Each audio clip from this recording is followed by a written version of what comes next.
sengela mnalelo kungabuye ekhaya isimo sempilo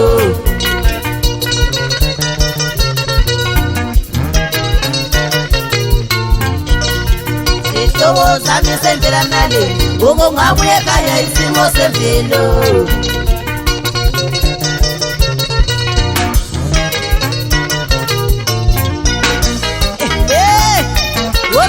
Zoma prepa ela sai mfana sabe ukinde bani kathi yebo sabotela yo bathi yebo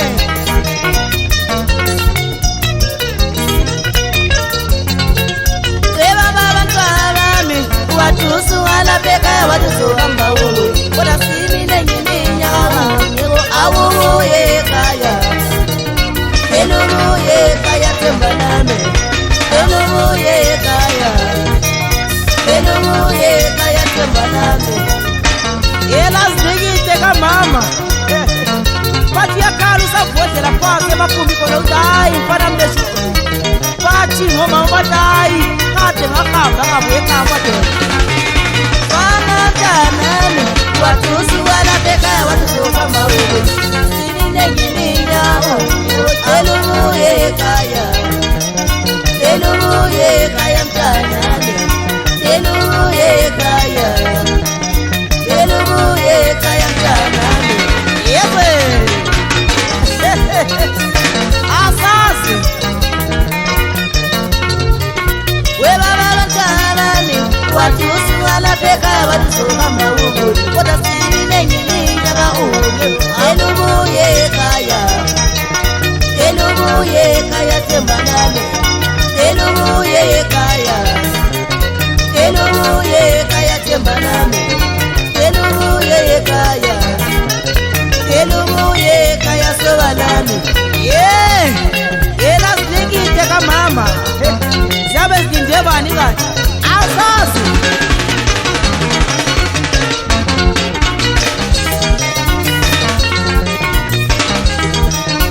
Bathi kade wahamba lundoda madoda Sele mnyaka engafika 20 engabuye ekhaya madoda Abadala bayakhala ekhaya badayi bacela umaletha abanjawo mabhikho amadoda bonke labo ananiya abangakabona kwanegoli madoda ezama ukubuya layo madoda yezela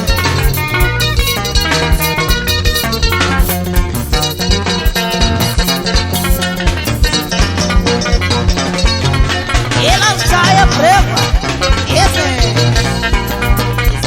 Ndebani kathi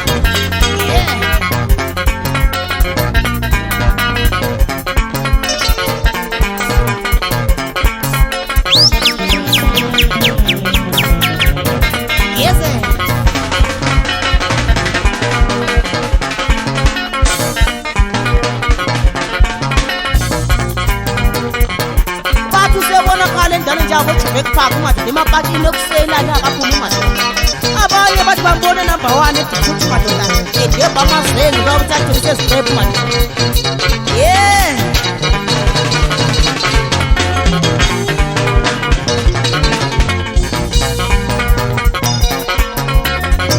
Bathi yakhala usasivale bayi lokuthi umfobo madoda ade bemdinga bengamboni madoda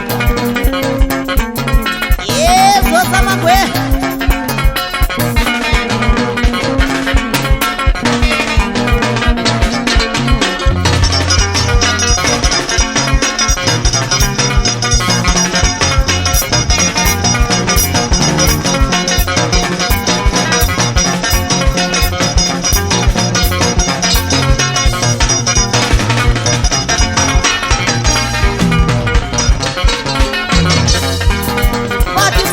Babhali ikhubu lekhaya amadoda bethi basize bemthola undoda amadoda Sokhanya ikhubu lekhaya bathi mtholile khona legoli madoda bathi bamthole emapakini eJoburg Park madoda yezela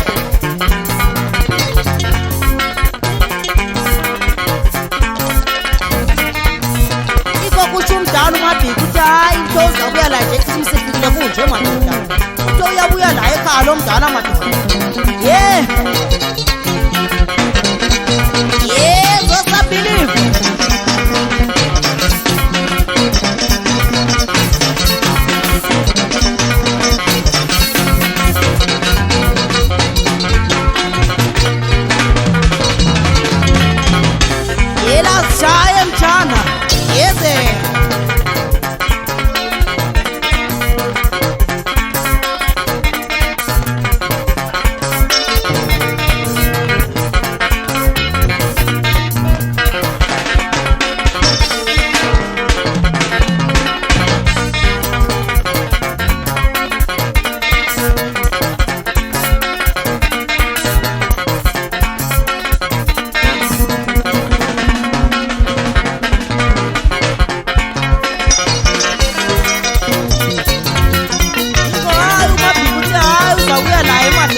nje madoda.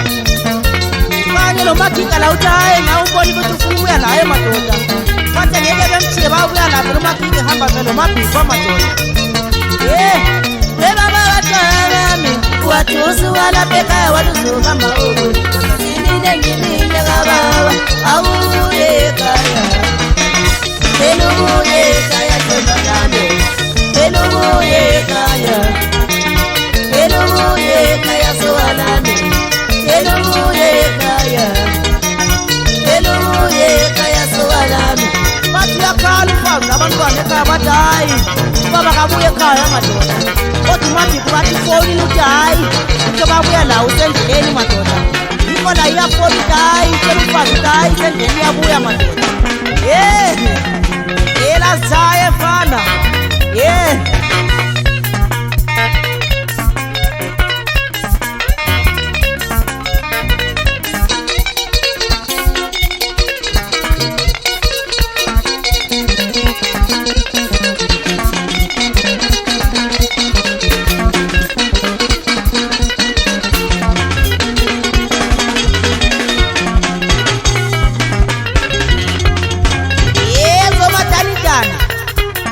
Yo, batch.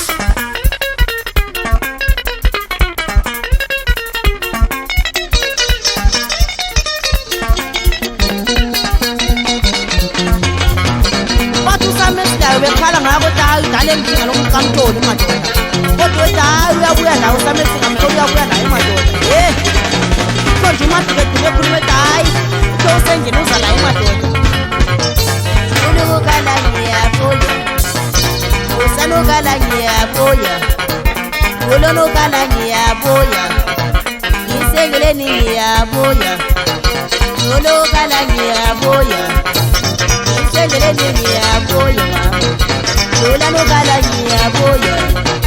Ngisengeleni ngiyabuya. Yela saya mchana. Yela zilike sabodera yo bathi. Usanukala ngiyabuya. Ngisengeleni ngiyabuya. Ulanukala ngiyabuya. Ngisengeleni ngiyabuya. Usanukala ngiyabuya. Bathi tusendleleni ndoda uyabuya madoda. Bathi uMabhiki ubuya naye madoda. Isefoni lo hayi ungakhali uyeza endleleni.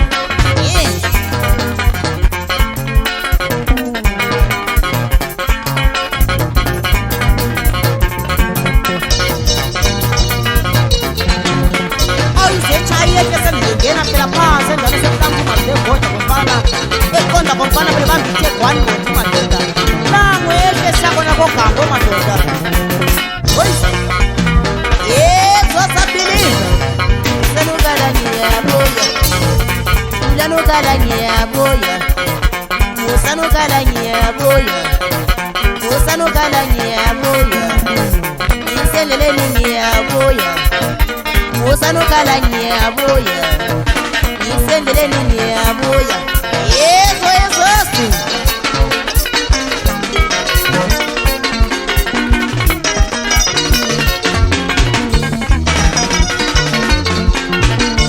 Kodwa bathi isimanga into yabakhona madoda. Wakuyefika ekhaya umama wakho akhanye hlabukhosi ekhala ngesimo wayiso sona madoda. Bathi umfazi kakhuluma wakanye bhoda ngezindlu madoda ebaleka labantwana. Wathi usengela lutho madoda egqoka amadabudabu lo ndoda madoda. Akaza ungahamba likhumbule ekhaya madoda. Bathi kwakhanya zokubhala umakhelwane bethi hayi mhlawumbe kufike bathi hayi ndoda wehle madoda.